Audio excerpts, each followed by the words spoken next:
Morning, YouTube, Tube Nation.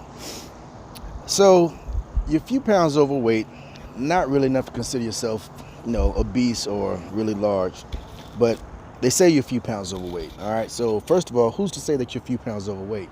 But believe it or not, there's a growing concern in the industry that says this could be a problem for you. All right. Why? Stay tuned. It's coming up.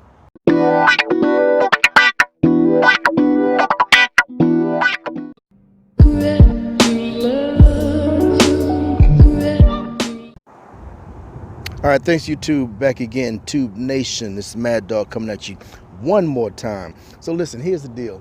We have there's a growing concern in the industry, and it's about sleep apnea. And for those of you that don't know what sleep apnea is, it's and they're really trying to classify it as a disorder. But anyway, it's when you go to sleep, your airway is obstructed and you can't get air to your lungs. And when you can't get air to your lungs, you know what that means.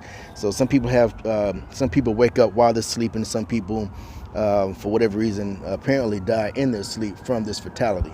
So it is a growing concern, and they don't want you, Prime doesn't want you to be at risk for this. And if you, based on their guidelines and measurements and ranges and worksheets and studies and everything else that they've done, their research and all, they flag certain applications. And if yours is a potential risk, then they'll call you in to do a sleep study. All right. It doesn't matter if you already did. A physical at home, and it really doesn't even matter if Prime paid for it, because once the application gets to Prime or to the right department at Prime, they're going to look at it. And if you're not in weight height proportions, if you're not weight height proportionate, based on whatever standards or terms that they go by, then you will be flagged. If your BMI, your body mass index, is over, so many points, then you'll be flagged. If it's 1 point over, you'll be flagged. And when I say flagged, that means you'll have to go to the sleep study and just kind of be evaluated to see if you have sleep apnea. And then if you do have sleep apnea, then they'll put you on a machine, and that machine will monitor your breathing for whatever period of time that they designate. All right, so sleep apnea is a serious concern. It is a growing concern, but this is something that you need to be aware of. So if you're apparently it seems like it's if you are a few pounds overweight, or if you're just overweight, period, you're a good candidate for this. I mean, you could be flagged to take this study. All right. I'm not a huge guy. I'm not a small guy. Over the years I've gained weight. I've added a few pounds, but mine was 2 points over what their max cutoff is. So I was flagged for this study, and that's what I'm doing this morning. So this morning, what I'm going to do is, the other day. Let me back up a minute. The other day I went, and let's actually walk back towards the other way, because it's going to be time to catch the bus soon. So take a look at this.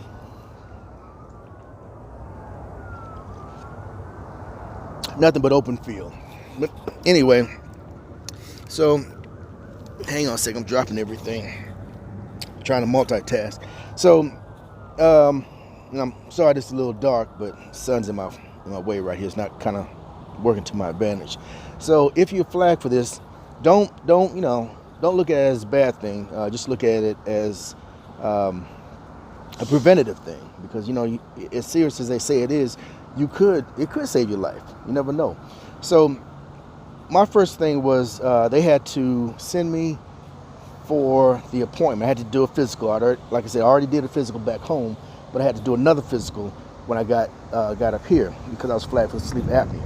So after the physical, they'll set you up with an appointment to talk to the people who are going to set you up with the actual sleep study. That's where you go to their facility, which is all right here in the same property, same complex, and you'll sleep.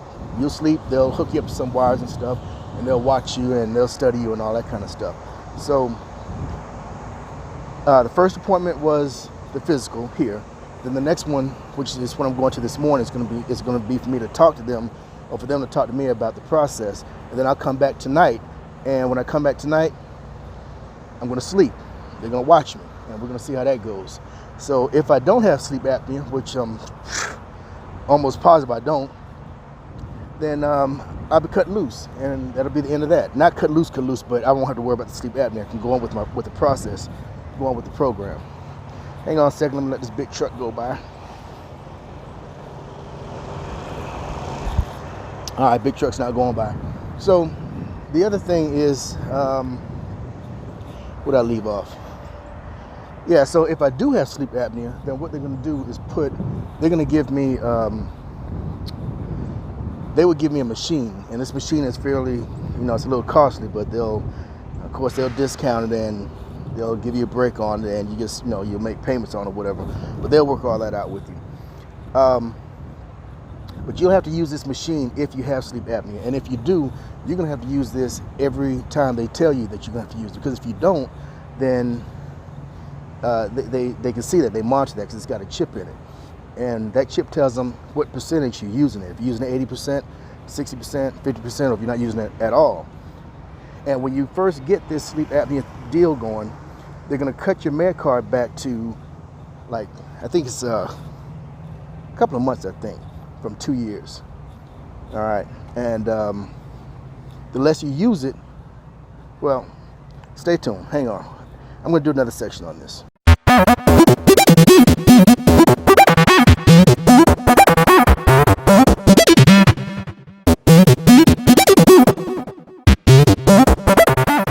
All right, we had a little hiccup. So if you do have to use that machine, then they'll just monitor it. And the less you use it, the shorter they'll revise your med card. So your med card is usually good for 2 years. If you're not using this much, they might cut down to a year, then to maybe 6 months. I'm not sure about that. I'll get the details. I'll let you know about that a little bit later on. This is our break room, by the way. One of them. So that's how that goes. So, yeah, so just make sure, it's not like, make sure you don't think that you have it until you're completely done with everything. Because even after you get your physical and all that stuff done down there, you still got to come up here and you might have to do it again. So you're not really out of the clear until you're actually into your own truck. So just kind of, see how that goes. And even then, you still got your rules and regulations, things you got to follow, guidelines, criteria, and all that kind of stuff. So, but for the most part, it shouldn't be too big a problem. But just keep that in mind. And okay, folks, Mad Dog again. Down here at my sleep apnea place, and this is what it looks like. Just a little lobby. See, and yeah, it's closed up right now, but I'm going to get checked in, get all wired up and everything. Then I'll come back to you and let you know what we're looking like. All right, so this is just another piece of you following a trucker's journey. And yep, I think that's it. So stay tuned. I'll be right back with more.